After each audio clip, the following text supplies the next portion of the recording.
Intubate ചെയ്തില്ല, കാരണം pregnant ആണ്. ഇൻറ്റുബേറ്റ് ചെയ്ത് അതോടെ തീർന്നു.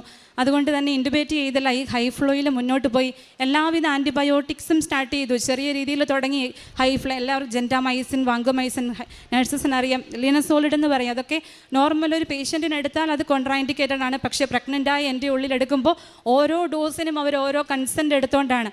അപ്പോഴും ഇവിടെ അച്ഛൻ പറയാറുണ്ട്, ചില സമയത്ത് നമുക്ക് തമ്പുരാൻ്റെ മുന്നേ നോക്കി ഒന്ന് വിളിക്കാൻ പോലും പറ്റത്തില്ലാത്ത സമയം വരും. പക്ഷേ നിൻ്റെ മുന്നിൽ കുറച്ച് തമ്പുരാൻ്റെ അടുത്ത് ഡിപ്പോസിറ്റ് ഉണ്ടെങ്കിൽ നിങ്ങൾ രക്ഷപ്പെടുമെന്ന്.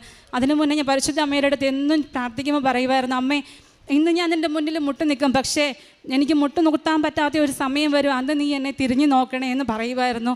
അതുപോലെ തന്നെ സംഭവിച്ചു. എനിക്ക് അമ്മയെന്ന് വിളിക്കാൻ പോലും പറ്റാത്തൊരു സാഹചര്യമായിരുന്നു. കംപ്ലീറ്റ് അൺകോൺഷ്യസ് ആയില്ലെങ്കിൽ പോലും എനിക്ക് പകുതി ബോധമില്ലാത്ത അവസ്ഥയായിരുന്നു.